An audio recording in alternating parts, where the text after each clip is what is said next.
امال ايه بقى موضوع روزماري بتوع العطور دول؟ تعالى بقى، ده قصة كبيرة وحدوتة كبيرة قوي.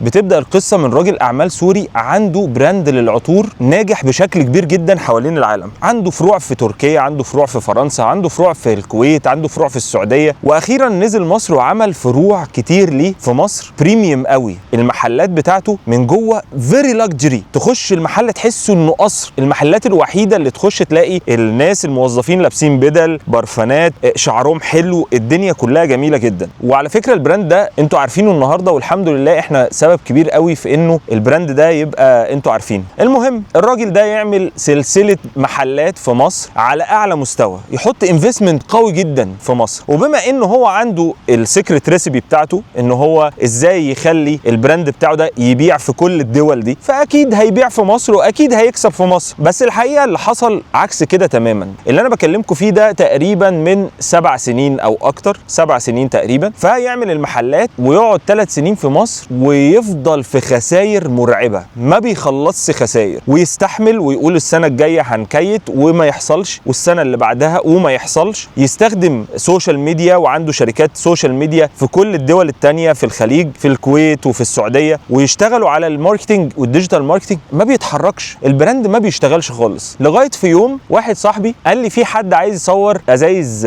برفيوم، فقلت له اوكي وصلني بيه.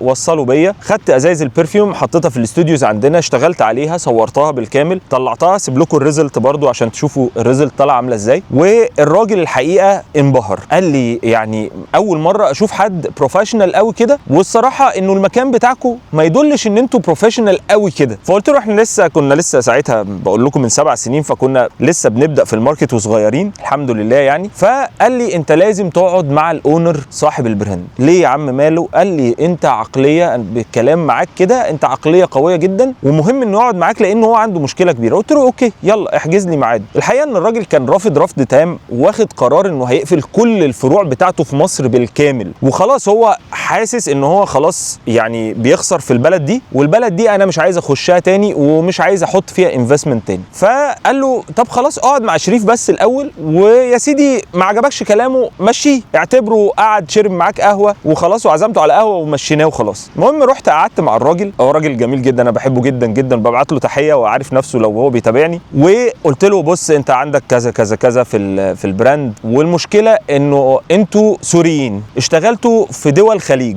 بكالتشر خليجي، فالبوستس بتاعتكم كلها مكتوبه باللغه العربيه، والماركت المصري الماركتينج فيه مختلف تماما عن اي بلد. لما تيجي تشتغل في الماركت المصري لازم تنسى كل قواعد الماركتينج اللي انت درستها في حياتك ايا كنت انت مين. لازم تعرف ان قوانين اللعبه مختلفه تماما. الزبون المصري ذكي جدا، بيعرف يوزن الامور جدا، فاهم البرودكت بتاعك تصنيعه بكام وصرفك عليه كام، وهل انت بتعمل له اعلان عشان يشتري ولا لا، هل انت بتقدم فاليو حقيقيه يقدر يحط فيها فلوسه. فلو ما لقاش كل الكلام ده وما اقنعتهوش هو مش هيشتري. ضيف لي كده بقى كمان انه فلوسه عزيزه عليه فمش هيحط فلوسه بسهوله، وانه كسلان جدا، يعني عشان يتحرك من بيته ينزل يشتري البرودكت بتاعك الموضوع صعب جدا. فالمهم قال لي انت شايف ايه؟ قلت له انا شايف ان احنا نشتغل بالكالتشر المصري وسيبنا احنا ندير المنظومه دي. انت بتصرف كام؟ قال لي انا خسران خسائر مرعبه. قلت له طيب انا هعمل معاك ديل لطيف جدا، لو انت بتخسر بقالك 3 سنين انا بقول لك الخسائر اللي انت بتخسرها خلال سنه واحده تعالى ادينا ربع الخسائر دي فلوس في ايدينا، وسيبنا سنه نتعامل مع البرودكت دي، وانت راجل انفستور فخسرت 3 سنين، فلو خسرت يعني كمان سنه معانا مش هيجرى لك حاجه. طب افرض انت كسبت، واوعدك ان انت تكسب وخلال السنه دي ارجعك تكيت تاني وترجع فلوسك تاني ونبدا رحله نجاح مع بعض. فعجبه الكلام جدا وعجبه الفكر جدا، وقال لي بص يا شريف انا مستعد ان انا اخش معاك انفست في المنظومه دي لان دماغك عجبتني جدا. فقلت له يلا بينا، وانا قبلت التحدي واوعدك هنعمل نجاح قوي. بس قبل ما اقول لك عملنا ايه، ما تنساش تعمل سبسكرايب في الشانل لو انت مهتم بالكونتنت ده، وتفعل زر الجرس بقى، ما تقعدش تسمع القصه كده تبقاش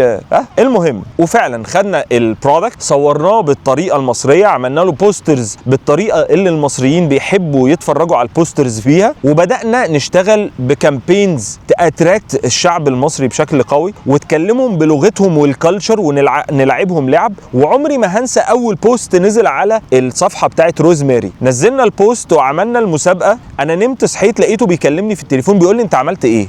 فانا ما شفتش البوست، فبقول له عملت ايه في ايه؟ قال لي مش معقول يكون عندك 5000 صاحب دخلوا عملوا 5000 لايك على البوست وتفاعلوا كمان مع البوست، وكل ده ريتش والتفاعل وكميه الطلبات اللي بدات تحصل لنا والترافيك اللي بيحصل على الصفحه، احنا عمرنا ما شفنا الكلام ده. في حين ان انت يعني انا كنت بصرف 5000 ريال على البوست في التمويل، انا اديتك 5000 جنيه. قلت له والله احنا حتى ما صرفناش اي حاجه، ما عملناش سبونسر اصلا على حاجه. قال لي يعني ايه؟ قلت له يعني كل ده اورجانيك. انا بكلمك من 7 سنين، 7 سنين البلاتفورم ساعتها الارقام بتاعه 100000 و500000 دي ما كناش بنشوفها. لا، اجدع بوست في الدنيا لما يجيب مثلا 1000 لايك ده كان يعني ده ترند. فتخيل 5000 لايك واكتر من 250 مسج في اقل من 11 ساعه بس.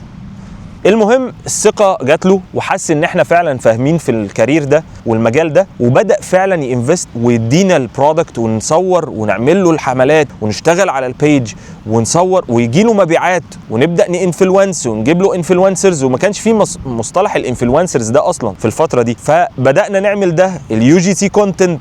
انا بكلمك من 7 سنين، وازاي قدرنا نأثر على الناس ونحقق مبيعات قوية جدا لدرجة انه بعد ما كان بيقفل الفروع بتاعته، هو النهاردة في مصر اخر مرة انا سبته فيها، انا سبت البراند ده من تقريبا 3 سنين، اخر مرة سبتها كان 16 فرع في مصر. الله اكبر، 16 فرع بعد ما كان بيقفل فروعه، وبعد ما كان عدد الفروع تقريبا لا يتعدى ال4 فروع، وعملنا نجاح عظيم جدا وبدأنا نعمل لاينات جديدة من البرفيومز. والنهارده البراند ده انتوا عارفينه كويس وبتشوفوه كويس، واتباع كمان لانفستر تاني وبدات الناس تنفست فيه. فانت متخيل ان انت لو عندك النو هاو بتاع ازاي تماركت في البلد اللي انت هتشتغل عليها، النو هاو بس. مفيش حاجه في الماركتنج اسمها افتح الكتاب صفحه كذا بلد رقم كذا تدي لك الايكويشن دي تديك مبيعات كذا. مفيش حاجه اسمها كده. في حاجه اسمها تغيرات يوميه لحظيه، في حاجه اسمها ترندز لازم تبقى متابعها بشكل كبير، لازم يبقى عندك النو هاو وثقافه ازاي تحرك وتنفلونس الناس بشكل قوي، ازاي تفهم سيكولوجيه الناس، ازاي الناس دي بتفكر، النيد بتاعهم فين، التريك بوينت اللي انت هتدوس عليها عشان تحرك الناس دي لفعل معين يحركهم ان هم يعملوا عمليه شراء هم مش نيد ليها اصلا. خلي بالك ان البرفيوم هو سلعه ترفيه في الاول والاخر. يعني لو ما جبتش البرفيوم ابو 1000 ريال مش هيحصل لك حاجه والله، لكن انت لو ما اكلتش وما شربتش لا هيحصل لك حاجه. فاهم قصدي؟ فهي دي الفكره. لازم تبقى فاهم انه سلع الترفيه كمان هي من اكتر السلع او السيرفيسز اللي بتصرف عليها في الماركتنج اضعاف مضاعفه للسلع او المنتجات اللي ممكن تبقى ديلي يوز والناس نيد ليها كل يوم. فلازم تفهم اللعبه دي، ولازم تفهم انه ان انت الماركتنج حاجه مهمه مش اختياري. والله النهارده الماركتنج عامل زي الميه والكهرباء وايجار المحل اللي انت بتدفعه وانت بتشتري البضاعه. الماركتنج اهم من البضاعه بتاعتك. انت ممكن ما يبقاش عندك بضاعه ولكن عندك ماركتنج قوي يبيع لك الحاجه ويبيع لك البراند بفلوس من قبل اصلا ما تشتغل فيه. يا رب تكون قصه روزماري الهمتكم بحاجه وعرفتكم انه مش معنى انك نجحت في بلد تانية بكالتشر تانية بثقافه تانية فتقدر تطبق نفس اللي انت طبقته ده في البلد التانية في بلد اخرى وتنجح نفس النجاح. لازم تبقى مرن وتعدل شويتين المينتاليتي بتاعتك وتفهم الكالتشر وسيكولوجيه الناس مبنيه على ايه وبيحبوا ايه وما بيحبوش ايه عشان تبدا تكسب وربنا يرضي قلبك. اشوفكم في فيديو جديد ان شاء الله. السلام عليكم.